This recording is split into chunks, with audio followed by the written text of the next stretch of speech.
There's plenty of idiocy out there. Some of it is being encountered at the BBC. Let's talk to Emma Webb. Emma, very good morning to you. Hi, Mike. I hope you're surviving the COVID pandemic. I don't know if you've actually had it, have you? I don't think so. No, that's good. I'm very glad to hear it. Now, there was a story that ran a month or so ago from, I think it was Guido who first put it out. The BBC was investigating the possibility of trying to teach people how to drink water properly. And it was roundly ridiculed. The BBC, I think, even denied that it was going on. But they found out, according to a Freedom of Information request, that actually not only was it true, but about 30 people at the BBC took part in some kind of ridiculous seminar teaching them how to drink water. It's hilarious, isn't it? I hope that the 30 who took the course did it out of sort of curiosity to find out, how could you teach somebody how to drink water for an entire hour? I would love to know what the concept. I mean, I've got a glass of water here. I'm pretty sure I can manage to drink it without actually needing any sort of instruction of any kind. Maybe you might need to give listeners some directions on how to gulp it. Yes. Yeah, it's bizarre, isn't it? And I think some of the people at the BBC insiders were initially reported as having found it quite funny. Yeah. So obviously the BBC staff aren't so far gone that they thought that this was something that they actually needed. But it's interesting because the BBC, I've actually, out of a sort of morbid curiosity for my sins, been watching a lot of BBC recently, particularly the news and the One Show. Not to knock Blue Peter, because it was great when I was 8 years old, but the whole of the BBC's content output has turned into this kind of paternalistic, infantilizing children's program. Yeah. So it's hardly surprising that they feel that they have to teach their own staff, presumably people who should be the absolute top of journalism, just to do simple things like staying fit at home and how to drink water. Yeah. I think the other courses they were offering was how to balance work and childcare. So it's hardly surprising that they feel that they need to do this when they're. I mean, it is extraordinary, isn't it? And also, I mean, whenever I see the One Show, which is usually by accident, because I've left something else on, it seems to be just a sort of general sort of plug for everything else that's on the BBC. You know, oh, look, here's an interview with somebody who's in a show that the BBC are putting on tomorrow. Or here's somebody who's in a movie that the BBC are putting out. Or here's somebody who's in a series that the BBC are putting out. All they seem to do is plug their own show all the time. Yeah, it seems like a kind of happy clappy propaganda, particularly over all of the COVID coverage. Because the thing that's really been irking me, and the reason why I've been keeping an eye on it, is because their coverage of any lockdown skeptic position, any criticism of government policy, is either non-existent or it's just completely dehumanizing of the other side, as if it's totally beyond the pale. Right. And some of the stories that they've been airing, lots of things about lockdown romances, and just generally it has the tone of a here's one I made earlier children's presenter. So I can only imagine that the content of that water drinking course must have really been something to experience. Oh, I know. And also, you know, I watched ITN News for the first time in a while last night, and I was quite staggered at the end when they said, as their kind of, sign off, stay safe, stay home. I'm like, sorry, what's it got to do with you, what I'm doing? This is the ITN newsreader telling me to stay home.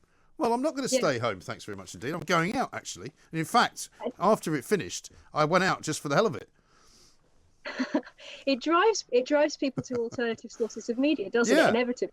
Because all of the main channels just seem to be an arm of government propaganda. Yeah, exactly. Just everything is blindly supportive of the line, in the same way that there's no opposition in Parliament really either to any of the policies over COVID. Yeah. I mean, we're going to see shortly, I dare say, Captain Hindsight popping up once more in his blue suit with his coiffed hair. So Keir Starmer stammering around about how the government are doing exactly the right thing, but they should have done it before and they should have done it earlier. But he totally agrees with everything they're doing. I mean, it's a very bizarre world we're living in politically, isn't it? Yeah, wouldn't it be wonderful if employers could treat their staff as if they were, actually adults, and that the broadcasters could assume, as talkRADIO does, that its listeners are fully functioning adults. Yes, capable of making up their own minds. Yeah, and the information that you give them isn't somehow a danger to them, or isn't Right. going to harm them emotionally if you've exposed them to Yeah. some views that are not perfectly flush with the government line. Right. But there is this kind of outbreak of whatever the opposite of common sense is. I'm not quite sure if we should invent a name for it, but I don't know if you saw the story that was around yesterday. They've picked it up in the Daily Star today about CocaCola, who basically have told their staff that they need training to make them feel less white. They need them to be less oppressive, less arrogant, and less ignorant, as if all of those things are commensurate with being white. It's horrendous, isn't it? Yeah. We do need a term. I think you're right there. We do need a term to describe this. It's a sort of insipid infantilization of well, not just adults, but our entire culture just seems to become one-dimensional and shallow. Right. And I mean, that goes without saying, the fact that clearly that Coca-Cola training course on how to be less white is evidently racist and just completely atrocious. I think it may have even been, I may be wrong here, but it may have even been a Robin DiAngelo training course, the lady who wrote White Privilege. I'm not sure if that's it could well case, be, yeah. In any case, it's part of the same general vein. And it's remarkable that we're in a position where our broadcasting and our companies and corporations are so rotten that these sorts of things can even go ahead and happen. Well, this is it. And also, I've always found, Emma, I don't know about you, but when you go right into it and you sort of drill down into this kind of white privilege argument, there's always somebody at the other end of it making money. And if it's Robin DiAngelo, because she's being hired by companies to be consulted on this and paid bucket loads of money in order to sort of, cleanse the organisation of white supremacists, there's always somebody making a profit out of it. Whether it's all the way down to David Icke and his reptilian royal family, or all the way up to Robin DiAngelo, it's all cobblers, and they're all getting rich on it. Yeah, all aboard the gravy train. Yeah. It's good grift if you can get on it. I think people like Robin DiAngelo are earning thousands of pounds per training minute, session. Probably, yeah. Just for telling people that they're white and awful and guilty and spreading what is really a kind of we refer to it as woke in an almost dismissive sense, but it's a sort of pernicious new almost semi-religious ideology that they're spreading, and they're getting paid an awful lot to do so. It's very dangerous, it seems to me. And also people are being appointed in roles, as we well know, from the NHS to the BBC, diversity coordinator, somebody brought in to make sure that there's enough different people being involved and employed by the company. I mean, it's a shocking business, really.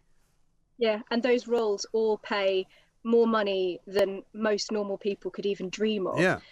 60 or 70,000 pounds upwards for some of those roles, which is, I think, the same amount as MPs earn, which is completely absurd. Yeah. And presumably this is just to sort of saturate the organisations or the companies as much as possible in this new ideology. And we pointed out yesterday Merseyside Police and that ridiculous poster campaign they launched, which they then had to apologise for, where they said basically giving offence was indeed a crime.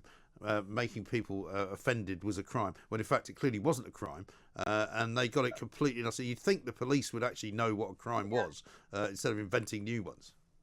Yeah, they had to come out and apologise, to tell people that actually the thing that they had put on that poster, the absolute opposite is true, and being offensive isn't at all an offence, but that their intentions were well placed. Right. And so in their apology, they actually reminded the public that it is that hate crime is an offence, and it is still an offence to, presumably what they're trying to imply there is that certain types of speech are offensive and an offence. So it was a bit of a mealy-mouthed apology, really. I know. Unbelievable. There's nothing quite like seeing a police force standing in front of a LGBT flag rainbow with that kind of messaging on it, thinking that isn't going to absolutely tank in public opinion.